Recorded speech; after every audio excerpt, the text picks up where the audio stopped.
Doctor Agarwal's கண் மருத்துவமனை இலவச கண் பரிசோதனையை வழங்குகிறது. Book appointment now. மதுரை பாரபத்தியில் நடந்த தாவேகாவின் 2வது மாநில மாநாட்டில் பேசிய விஜய், எம்ஜிஆர் பாடலுடன் திமுகவுக்கு எதிராக சூளுரைத்தார். எதிரியை கெஞ்ச வைத்த எம்ஜிஆர் தொடங்கிய அதிமுக ஆட்சி தற்போது அடிமை கூட்டணியில் சிக்கிவிட்டது என விளாசிய விஜய், மு.க. ஸ்டாலினை அங்கிள் என குறிப்பிட்டு அடுக்கடுக்காக நக்கல் மற்றும் நையாண்டியுடன் கேள்வி எழுப்பியது மாநாட்டு அரங்கத்தை அதிர வைத்தது. எதிர்காலம் வரும், என் கடமை வரும், இந்த கூட்டத்தின் ஆட்டத்தை ஒழிப்பேன்.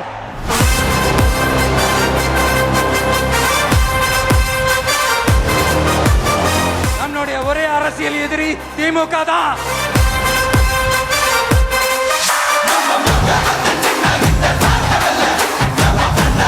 அதனால அந்த நீட்டு தேர்வு தேவையில்லைன்னு அறிவிச்சிருங்க, அது போதும். செய்வீர்களா திரு நரேந்திரபாய் தாமோதர் மோடிஜி அவர்களே?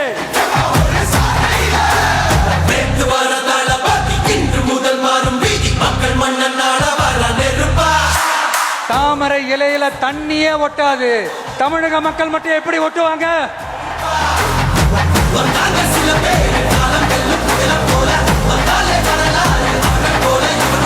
இதுல வேற உங்க அப்பான்னு கூப்பிடுறாங்கன்னு வேற சொல்றீங்க. What is this uncle? Is very very wrong. Uncle is very very wrong. திமுகவுக்கு எதிராக எம்ஜிஆரின் பாடலை பாடி தமிழக அரசியலில் தாம் யார் என்ற கேள்விக்கு பதிலளித்த விஜயின் 35 நிமிட உரை முழுக்க முழுக்க அனல் பறக்க இருந்தது என்றுதான் சொல்ல வேண்டும். பெரும் எதிர்பார்ப்புக்கு மத்தியில் மதுரை பாரபத்தியில் நடந்த மாநில மாநாட்டில் பேச தொடங்கினார் தாவேகாவின் தலைவர் விஜய். எடுத்ததுமே தன்னை சிங்கத்திற்கு இணையாக ஒப்பிட்டு பேச தொடங்கிய விஜய், சிங்கம் வேடிக்கை பார்க்க வராது, வேட்டைக்கு தான் வெளியே வரும் என்றார்.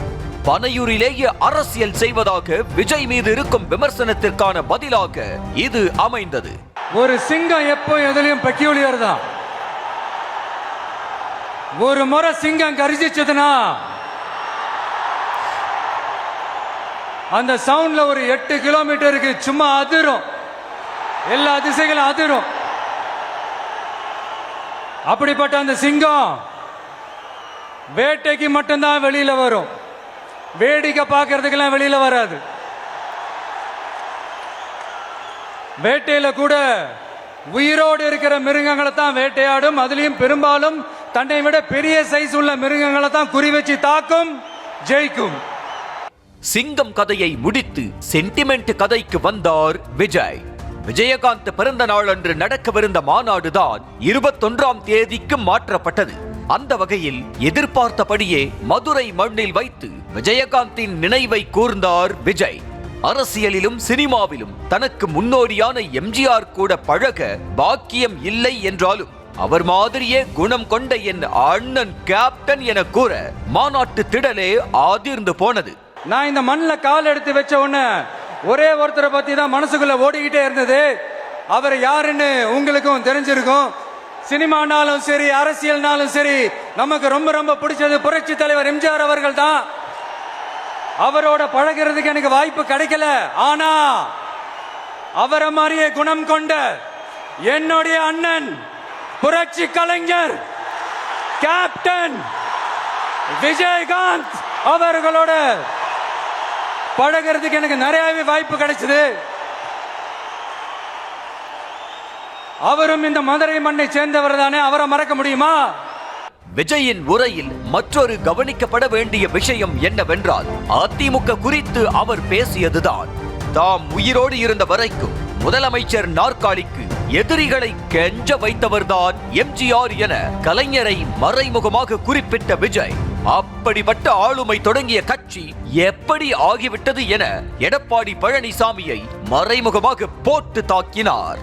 அத்தோடு அதிமுகவின் தற்போதைய நிலைமையை பார்த்து அந்த கட்சி தொண்டர்கள் மனதுக்குள்ளேயே புழுங்கிக் கொண்டிருக்கிறார்கள் என்ற விஜயின் பேச்சு அதிமுக வாக்கு வங்கிக்கு அவர் குறிவைப்பதை பட்டவர்த்தனமாக வெளிப்படுத்தும் வகையில்தான் இருந்தது. எம்ஜிஆரின் மூலம் அதிமுகவின் தொண்டர்கள் வாக்கு தன் பக்கம் திரும்பும் என்ற விஜயின் கணக்குக்கு இந்த உரை உரம் போடுவது போலதான் இருந்தது. எம்ஜிஆர் அவர்கள் ஆரம்பிச்ச அந்த கட்சியை கட்டி காக்கிறது யாரு?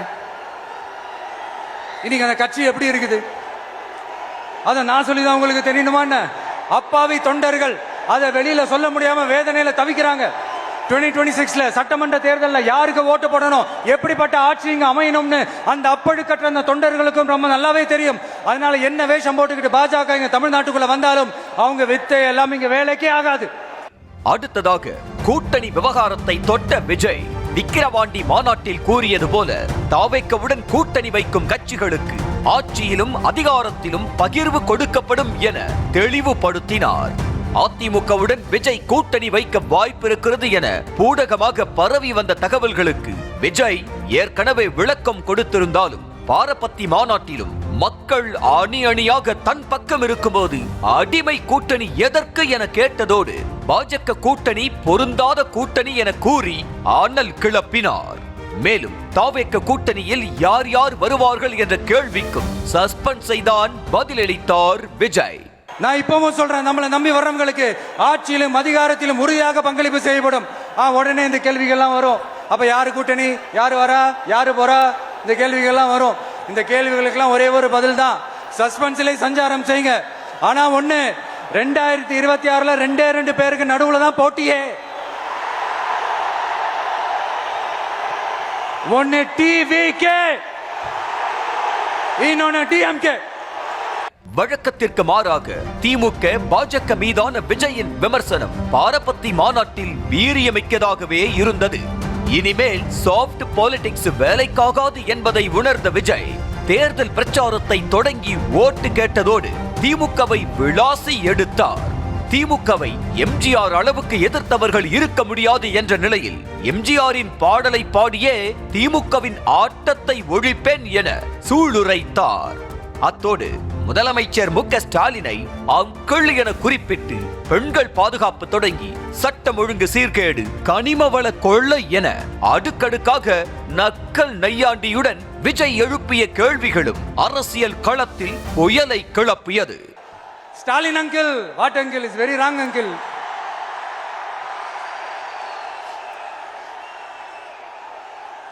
இப்படி தமிழ்நாட்டில் இப்ப நடக்கிற இந்த ஆட்சியினுடைய லட்சணத்தை பார்த்துக்கிட்டு நாம எப்படி சும்மா இருக்க முடியும்? ஒரு தவறு செய்தால், அதை தெரிந்து செய்தால், அவர் கபட நாடக மு.க. ஸ்டாலின் அங்கிளாகவே இருந்தாலும், அங்கிள் அங்கிள் உங்களுக்கு மனசாட்சின்னு ஒண்ணு இருந்துச்சுன்னா நாங்க கேட்கிற கேள்விகளுக்கு மட்டும் கொஞ்சம் பதில் சொல்லுங்க அங்கிள். நீங்க நடத்துற இந்த ஆட்சியில நேர்மை இருக்கா, நியாயம் இருக்கா, ஊழல் இல்லாம இருக்கா, சட்டம் ஒழுங்கு சரியா இருக்கா, பெண்களுக்கு பாதுகாப்பு இருக்கா, பொதுமக்களுக்கு பாதுகாப்பு இருக்கா, இயற்கை வளங்களுக்கு பாதுகாப்பு இருக்கா? சொல்லுங்க மை டியர் அங்கிள், சொல்லுங்க. அத்தோடு பாஜக மீதான விமர்சனத்திலும் விஜய் காரம் கூட்டியிருந்தார் என்றுதான் சொல்ல வேண்டும். இஸ்லாமியர்களுக்கு எதிராக இருக்கும் பாஜக என்பது தொடங்கி இலங்கையில் மீனவர்கள் கொல்லப்படுவதை தடுக்க கச்சத்தீவை மீட்க வேண்டும், முரண்டு பிடிவாதத்தால் கொண்டு வந்த நீட் தேர்வை ரத்து செய்ய வேண்டும், கீழடியில் கிடைத்த ஆய்வுகளை வெளியிட வேண்டும் என அடுக்கடுக்காக கோரிக்கை வைத்து தாமரை இலை மேல் தண்ணீரே ஒட்டாத போது தமிழ்நாடு மட்டும் எப்படி ஒட்டும் என கிண்டல் அடித்தார். உங்களுடைய இந்த முரட்டு பிடிவாதத்தால நீங்க நடத்துற இந்த நீட் தேர்வு, அதனால இங்க என்னென்ன நடக்குதுன்னு சொல்றதுக்கே மனசு வலிக்குது. அதனால அந்த நீட்டு தேர்வு தேவையில்லைன்னு அறிவிச்சிருங்க, அது போதும். செய்வீர்களா திரு நரேந்திரபாய் தாமோதர் மோடிஜி அவர்களே? எங்களுக்கு என்னென்ன தேவையோ, என்னென்ன நல்லதோ அதெல்லாம் செய்ய மாட்டேங்கிறீங்க. ஆனா ஆட்சி அதிகாரத்தை மட்டும் கையில வச்சுக்கிட்டு மக்களை ஏமாத்த நேரடியாக ஒரு பாசிச பாஜக அடிமை கூட்டணி ஒண்ணு. அடுத்து உங்களோட இந்த மைனாரிட்டி ஆட்சியை ஓட்டுறதுக்காக மறைமுகமாக RSS அடிமை குடும்பம்னு இன்னொரு கூட்டணி. இப்படி மக்கள் சக்தியே இல்லாத இந்த ஊழல் கட்சிகளை மிரட்டி அடிபணிய வச்சு 2029 வரைக்கும் சொகுசு பயணம் போயிடலாம்னு திட்டம் தீட்டி வச்சிருக்கிறீங்க. அதானே ஜி? என்ன ஜி? ஒண்ணு மட்டும் சொல்றேன், தெரிஞ்சுக்கங்க. என்னதான் நீங்க இந்த நேரடி மறைமுக கூட்டணி குட்டிகரணம் போட்டாலும் தாமரை இலையில தண்ணியே ஒட்டாது. தமிழக மக்கள் மட்டும் எப்படி ஒட்டுவாங்க? டார்கெட் திமுக என்பதில் தெளிவாக உரையை நிகழ்த்திய விஜய் 2026 தேர்தலில் தாவேக வெர்சஸ் திமுக தான் என அடித்து சொன்னதோடு பாசிச பாஜக பாய்சன் திமுக என புதிய வார்த்தையை கையாண்டார். கடந்த முறை விக்கிரவாண்டி மாநாட்டில் பாயாச திமுக என விஜய் பேசியது பிரபலமான நிலையில் தற்போது பாய்சன் திமுக என திமுக மீதான தனது விமர்சனத்தை வலுப்படுத்தினார். மார்க்கெட் போன பிறகு அடைக்கலம் தேடி அரசியலுக்கு வரவில்லை என போகிற போக்கில் கமலை சீண்டிய விஜய் ரஜினிக்கும் ஒரு இக் வைத்து பேசினார். நான் ஒன்னும் இந்த மார்க்கெட் போனதுக்கு அப்புறம் ரிட்டையர் ஆனதுக்கு அப்புறம் அடைக்கலம் தேடி அரசியலுக்கு வரல, படைக்கலனோட வந்திருக்கிறோம். பவர்ஃபுல் ஃபோர்ஸோட, மாபெரும் படை வரிசையோட எல்லாத்துக்கும் தயாராகி தான் வந்திருக்கிறோம். தமிழக மக்கள் மத்தியில் தாய்மாமன் உறவுக்கு என தனி மதிப்பு இருக்கிறது என்ற நிலையில் எப்போதுமே அந்த தாய்மாமன் உறவாக இருப்பேன் என சென்டிமெண்டாக விஜய் பேசியதும் தொண்டர்களை நெகிழச் செய்தது. என் அண்ணனா தம்பியா நினைக்கிற தமிழ்நாட்டில் இருக்கிற என்னுடைய எல்லா சகோதரிகளின் குழந்தைகளுக்கும் நான் இன்னைக்கு மட்டும் இல்ல, என்னைக்குமே ஒரு தாய் மாமனா தான் இருப்பேன். நீங்க எல்லாரும் என்னுடைய ரத்த உறவு, கூட பிறந்த பொறுப்பு. என் வீட்டு ரேஷன் கார்டுல வேணா உங்க பேர் இல்லாம இருக்கலாம், உங்க வீட்டு ரேஷன் கார்டுல வேணா என் பேர் இல்லாம இருக்கலாம். ஆனா நாம் எல்லாரும் ஒண்ணுதான், உறவுதான். நமக்கு இடையே எந்த அரசியலும் உள்ள நுழையவே முடியாது. என்கிட்ட இருந்து உங்களையும் உங்ககிட்ட இருந்து என்னையும் எந்த சக்தியாலும் பிரிக்கவே முடியாது. சினிமா மூலம் மக்கள் தனக்கு கொடுத்த பெயர் புகழுக்கான நன்றி கடனுக்காகத்தான் அரசியலுக்கு வந்திருப்பதாக கூறிய விஜய் இசை வெளியீட்டு விழா ஸ்டைலில் குட்டி கதை சொன்னார். ஒரு ராஜா தனது தளபதியை எப்படி தேர்ந்தெடுப்பார் என தொடங்கும் அந்த குட்டி கதையில் மக்களை ராஜாவாக குறிப்பிட்ட விஜய் அரசியலுக்கு நேர்மைதான் முக்கியம் என்றார். ஒரு நாட்டில் ஒரு ராஜா தனக்கு பக்கபலமா இருக்கிறதுக்காக, கூட துணையா இருக்கிறதுக்காக ஒரு தளபதியை தேடுறாரு. சரியான தகுதிகளோட ஒரு 10 பேர் செலக்ட் ஆகுறாங்க. ஆனால் அதில் ஒருத்தர் மட்டும் தான் செலக்ட் பண்ணணும். அதனால அந்த ராஜா என்ன பண்றாருன்னா ஒரு டெஸ்ட் வைக்கிறாரு.